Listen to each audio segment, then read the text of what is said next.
I recently got injured. I know. And it's never anything cool. Like, I think everyone who is listening to this or watching this, they understand that anytime they get injured, and because most of us don't play any kind of professional sport or even an amateur sport, it's never anything cool. So this is going to sound stupid, but essentially I was carrying my bag for work along with my lunch and my big ass water bottle and another giant bag in my other arm, and trying to maneuver down in the garage, and I rotated pretty quickly and my whole back on the right side seized up, and I basically fell to the ground and looked like a fool. And that was Friday morning, and today is Sunday afternoon, and I'm still pretty fucked up. But what we're going to talk about in this episode is what you should do in these situations and what options you have, since I have quite the extensive background in rehab. Kind of showcase what I did personally, and what things you guys should do if you ever find yourself in a situation where you go to pick up, laundry off the floor and your whole fucking back gives out, or again, you roll your ankle hiking or walking on the sidewalk, or you pull your groin because you slipped on wet grass, or I don't know, but something. So to kind of begin, what we need to understand first is some terminology. And the biggest thing that we need to understand with something like an injury is what the hell is an injury. I think all and everyone would pretty much agree that an injury is when an external force goes into your tissue and it's more than what the tissue can withstand, and it exceeds the threshold, and now you either have a tear, you have a spasm, a pull, whatever it could be, right? So I think that is kind of the foundation and groundwork we need to start off with before we kind of get into the nitty-gritty. To kind of start this off, I'll kind of go through my story of what happened and what I needed to do. So I've had this happen, a similar feeling. One section, if I had to be really specific, it's like right side, kind of where the rib cage starts, and it's one of those things, like if you poke it, it's not that sore unless you really dig in there. That's where it is sore. Flex my entire spine, no problem, no pain. Rotation left to right sucks terribly. I can't really extend.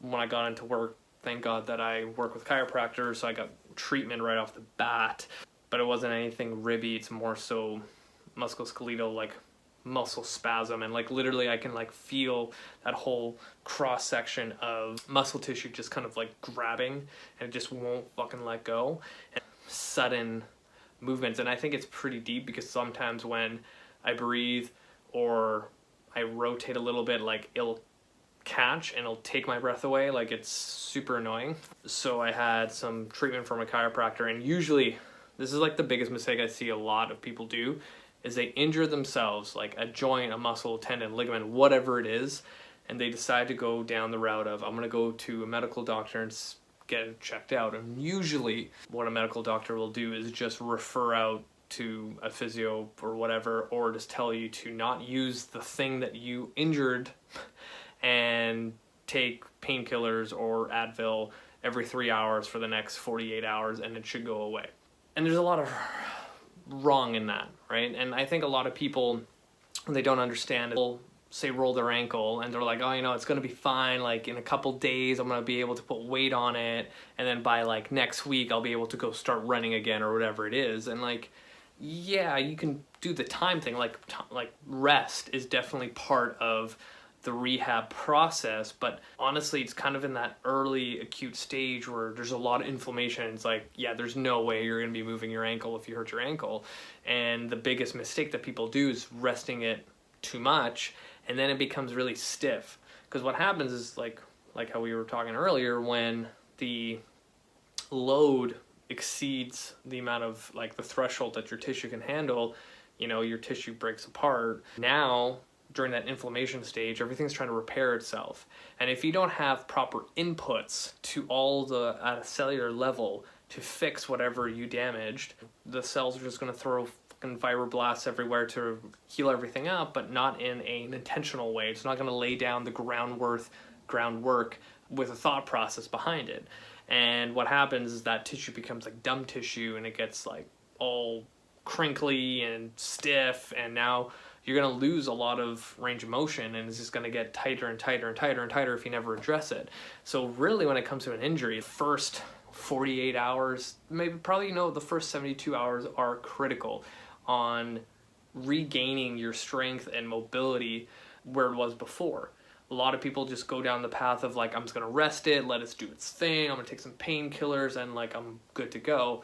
But down the line, it's going to show up again.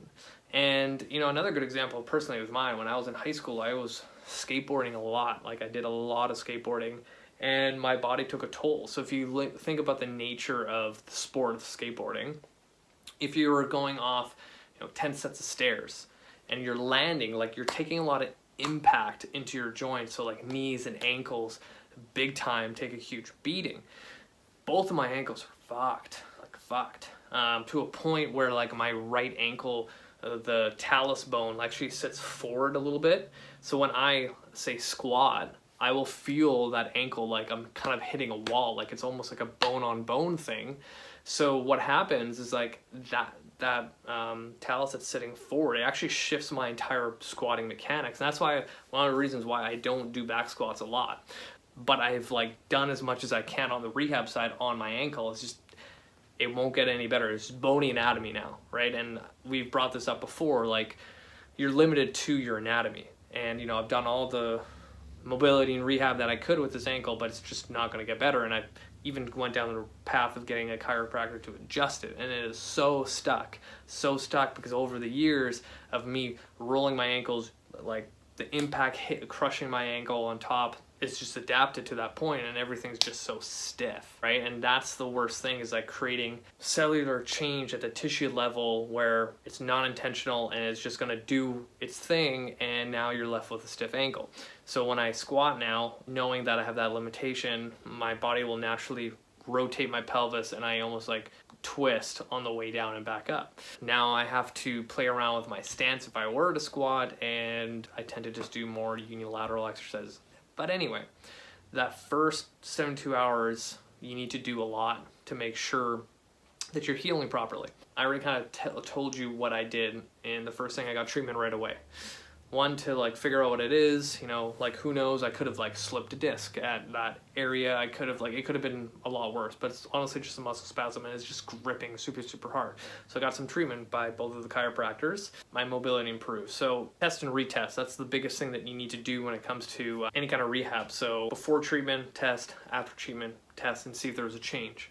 Sometimes it doesn't do anything, and you're like, fuck, I need to scrap that and move on. So that being said, there was a change, and I was like, okay, now I know what I need to do.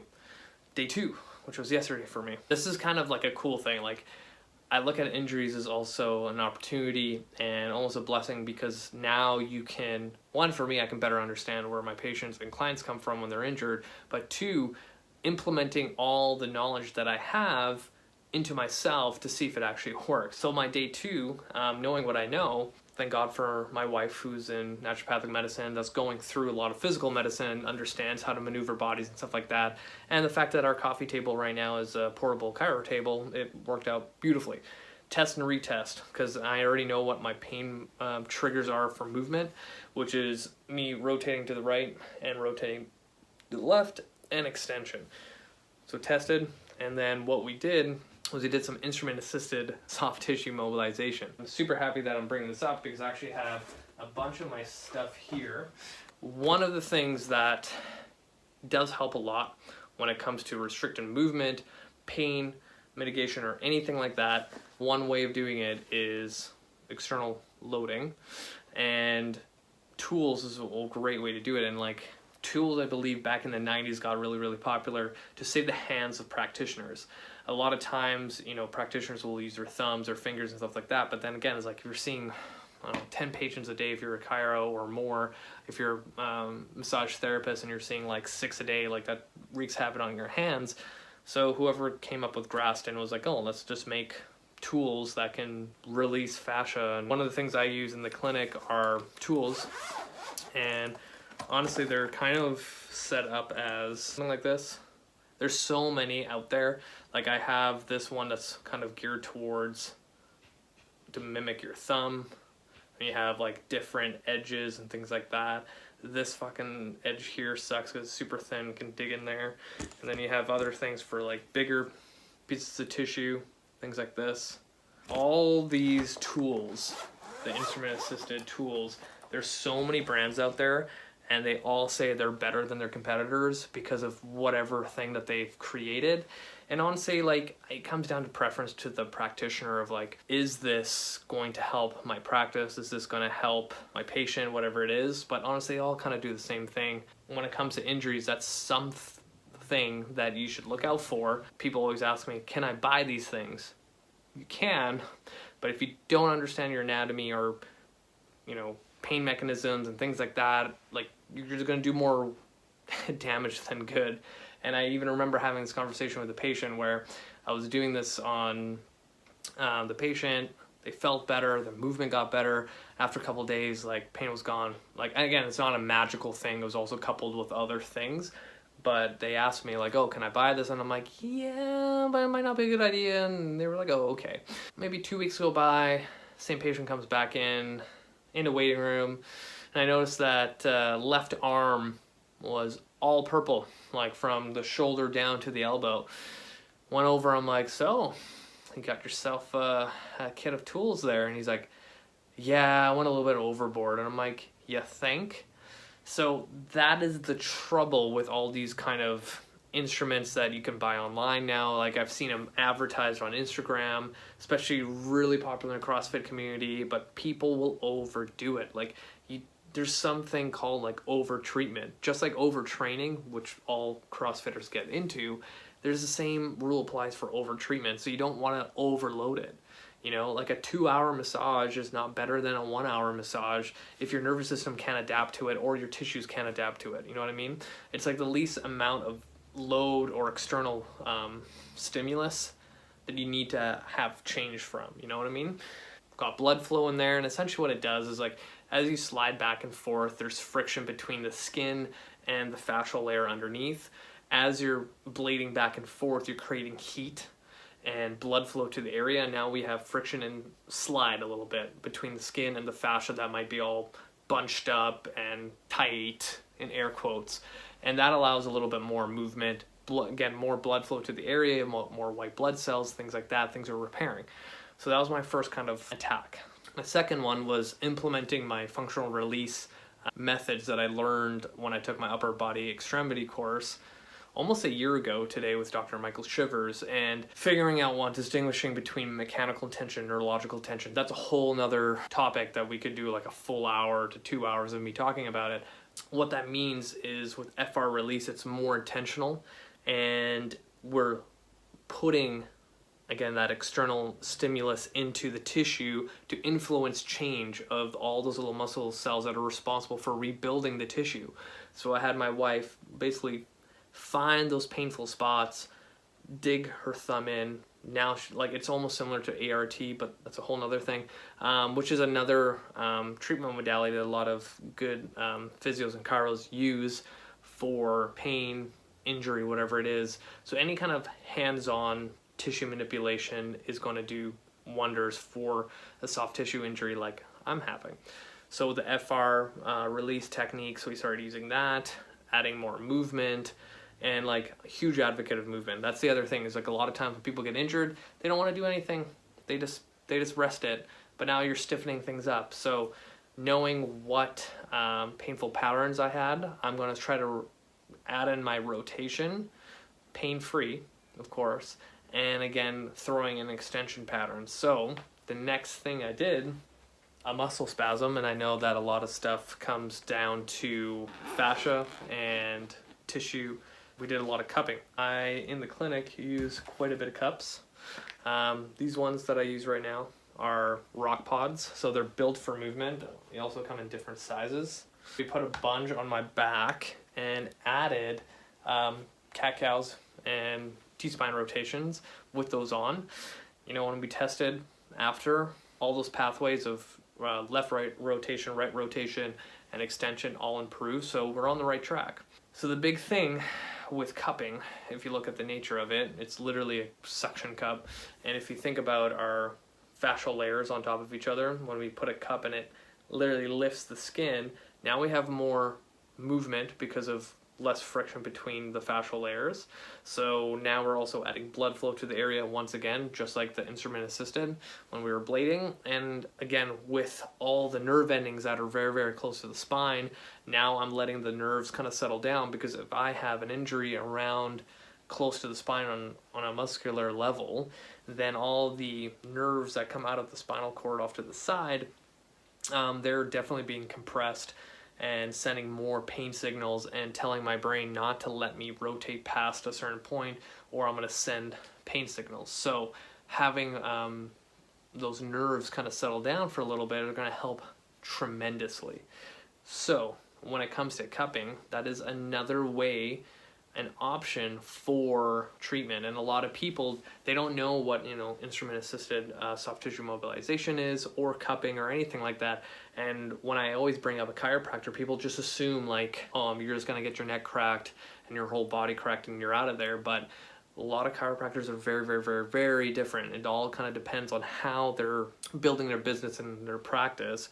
So the ones that I work with are spending more time with patients, usually anywhere from 20 to 30 minutes, and it's very exercise and movement based. So when it comes to these kind of modalities, both chiropractors use them. It is more education to get under your belt, and some chiros don't choose to do it. Some physios don't even do it. So it really depends on finding the right person. But if you are looking for a more holistic approach to injury prevention and treatment, then these are the things that your practitioner should be doing or trying. And the people that go down the route of, oh, there's not a lot of good research in instrument assisted or cupping or whatever it is, but I think we all can agree that if I placed a cup on someone's back who's been dealing with back pain forever and has gone to physio and chiro and massage and this and that, and this one little baby cup that I put on back, like literally just put these on and they're on their back and they feel better, and now they have more confidence, they have more confidence in their injury, and they start feeling better, and they're almost to a point where they can almost go back to normal. Am I going to say, you know what, I'm not going to continue cupping you because it's not supported that well in research, and you know what, we're just gonna move on? Like, that's kind of stupid. There is something called the placebo effect, which is like, can be up towards 70% effective, right? So it's one of those things, like, why not? Today's my day 3 right now.